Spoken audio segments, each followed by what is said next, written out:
I move to recognize the lady from the ML party list, Honorable Laila De Lima, to avail of the privilege hour. There is a motion to recognize the Honorable Representative Laila M. De Lima. Is there any objection? Chair hears none. Said motion is approved. You may proceed, ma'am. Thank you very much.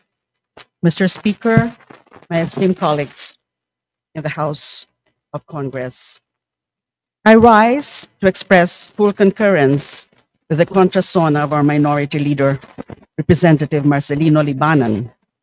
A very comprehensive discourse, a moment of clarity. But allow me please to add my own notes, express my own thoughts in the spirit of honest reckoning. I will do so per subject matter. These days, politics has turned theatrical. Theatrics that distract. Lines delivered to impress, not to inform. In the president's sauna, we were served a glossy portrait of the nation supposedly rising. But outside this hall, the view is different.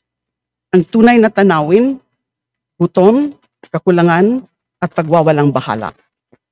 Even the president himself admitted, development means little if the people do not feel it. So we waited, expecting clear plans, specific targets, a real sense of how government intends to ease the burdens our people carry. What we got instead were fragments, flourishes, and a silence that speaks louder than policy. He stood before Congress, but offered no direction to Congress. No mention of priority bills, no clear legislative agenda. He touched on reforms in the 4Ps. I'm very grateful about that. The Coconut Trust Fund and energy, but left us guessing which proposals he once passed and by when.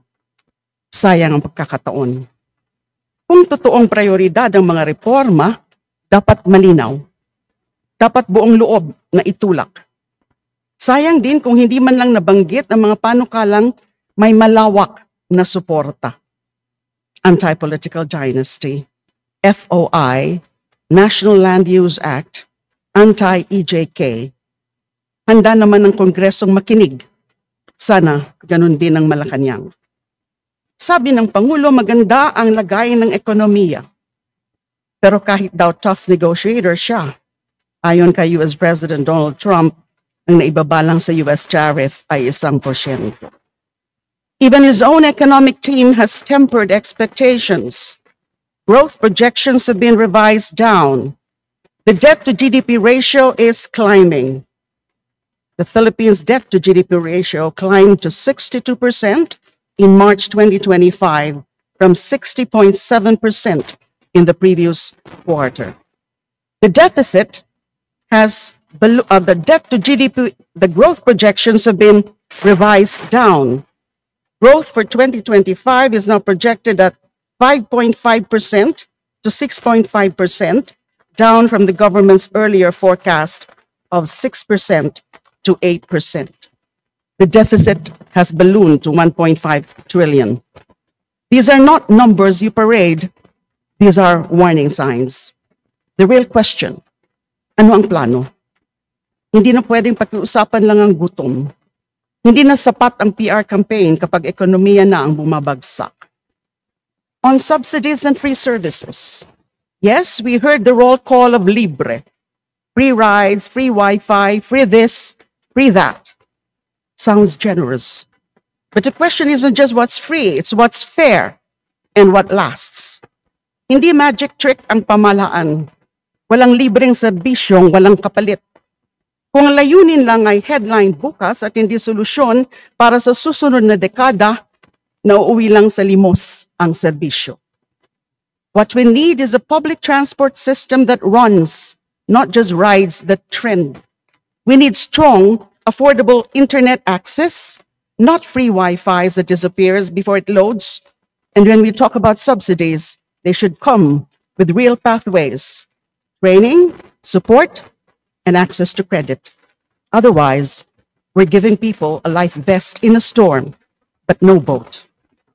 On food security and agriculture, 20 pesos per kilo of rice nationwide.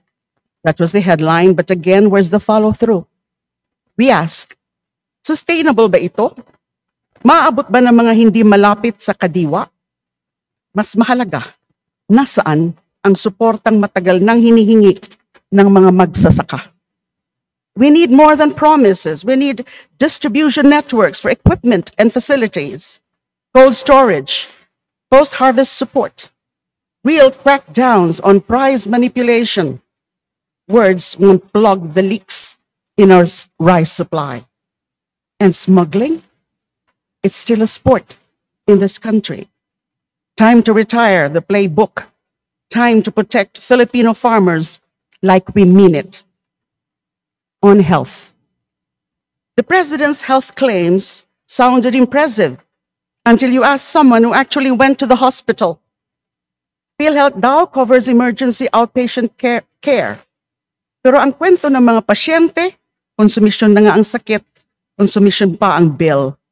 The agency says reimbursement is possible, but in an emergency, who has time and money for abono?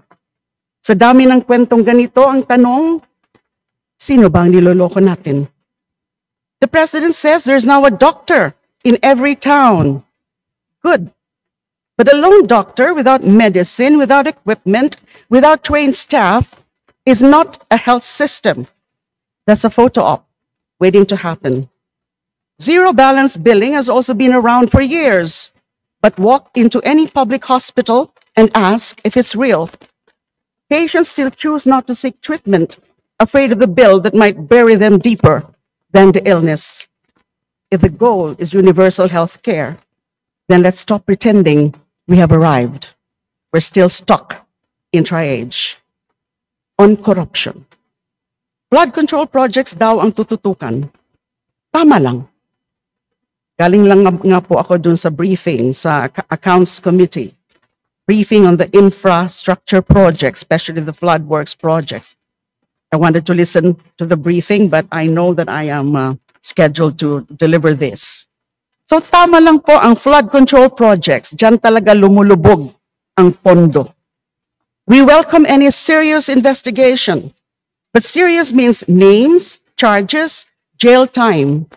Hindi pwedeng mahiya naman kayo lang ang ending. Kung palpak ang proyekto at nalulusaw ang pondo, may dapat managot. Kung flood control ang sisilipin, isama na rin ang farm-to-market roads na wala namang taniman, irrigation na wala namang patubig, at kalsadang ginawang bago, tapos giniba uli. Don't threaten us with a reenacted budget. Kung babalik lang din tayo sa parehong budget insertions, yung mga SOP, kickback, initiative for the boys, edi parang sinabing, mahiya naman tayo, pero tuloy pa rin ang ligaya. Accountability is measured in prosecutions, not press releases. I wish to comment also on the seemingly struggling leadership or the lack of direction of this administration.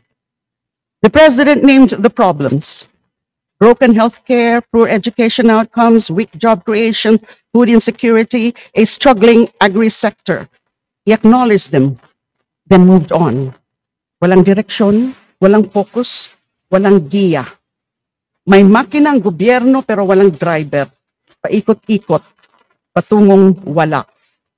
A plan is more than listing what's wrong.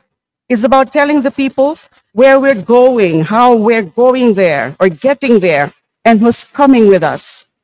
Ang gobyerno hindi lang taga-salaysay ng problema, dapat ito ang tagapaghatid ng solusyon. On poverty, human rights, and justice. There's no shortcut to solving poverty. No buzzword can replace a real plan. Kaya nanghihinayang tayo. The SONA failed to offer a concrete path for tackling the roots of inequality, injustice, and rights violations. It gestured, then ducked. Congress cannot legislate blindly. Agencies cannot execute half-thought agendas. The victims, those still waiting for justice, still navigating bureaucracy, still barely surviving, have waited long enough. Walang saysay ang rule of law kung hindi mo kayang harapin ang tanong, para kanino ba ang hustisya? On online gambling, walang pasaring, walang pahiwatig, deadma sa online gambling. Samantalang ang dami ng pamilyang winasak, kabataang nalulong, kinabukasang isinugal. Patuloy pa ba natin papayagan? Ilang buhay pa ang kailangang maligaw? Ilang pamilya pa ang kailangang gumuho? Ipatigil na po natin yan. On illegal drugs, 83 billion worth of confiscated drugs, 9,600 high-value targets arrested. Good. Now show us the convictions. Show us the big fish. Hindi lang yung mga taong wala nang ipanglaban. The last administration hunted the poor. This administration says it's hunting the real players. Then make it count.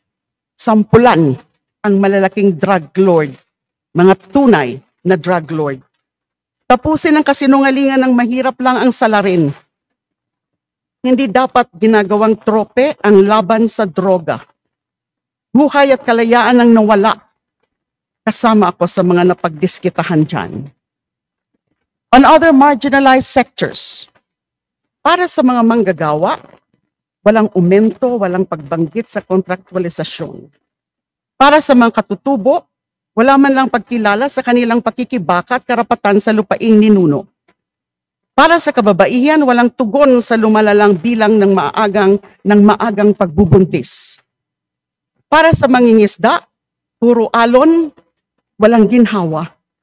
The SONA was silent on protecting municipal waters from commercial encroachment.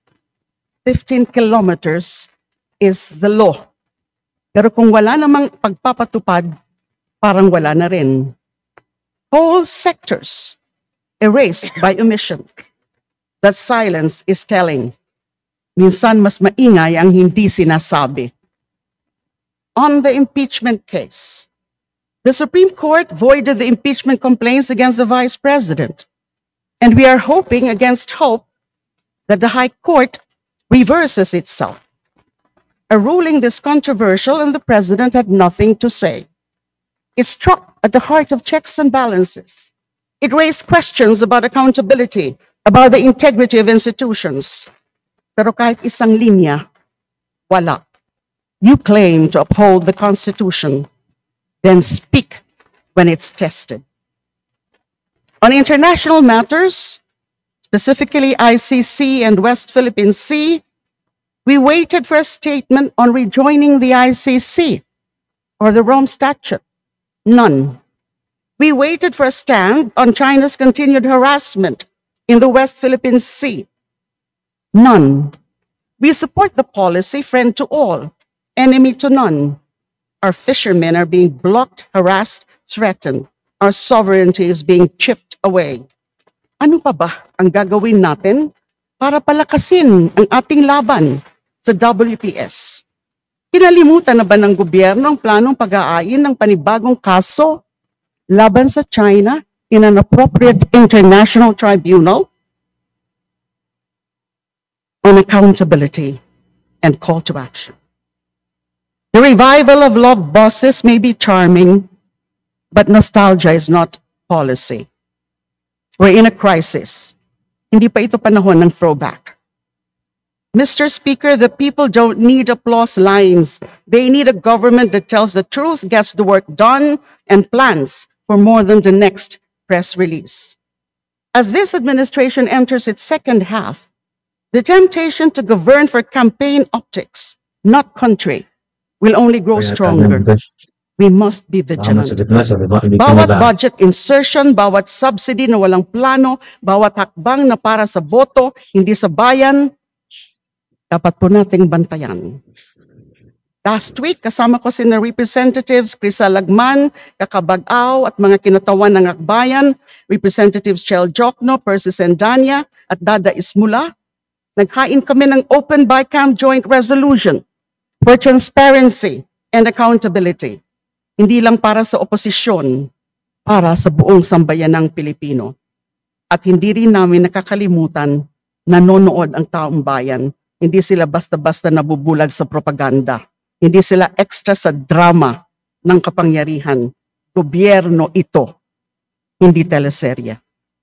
In closing, I wish to state, this is why I stand with the minority. Because staying silent is easy, but silence is complicity. And the only loyalty worth having is loyalty to truth. Mr. Speaker, the true state of the nation is not measured by applause. It is measured by whether our people can eat, send their children to school, live with dignity, and find justice when they are wronged. Whether justice is accessible to the poor, whether poverty is wielded with humility, exercised responsibly, or just hoarded by dynasties and cartels. Kung hindi natin sasabihin ng totoo, paano natin ito itatama? Kaya tayo naririto, hindi lang para mag-ingay, para tumindig, para igiit na may gobyernong dapat magpaliwanag, para ipakitang may mga kinatawang hindi takot magsabi ng totoo. At kung ang totoo ay para sa kapakanan ng bansa, ako po ay bukas sa pagtutulungan. Pero kung ang katahimikan ay gagamiting takip sa kapalpakan, maninindigan po tayo. Maraming salamat po. Thank you, Mr. Speaker. Thank you, my dear colleagues. Good afternoon again. Thank you. Majority Leader.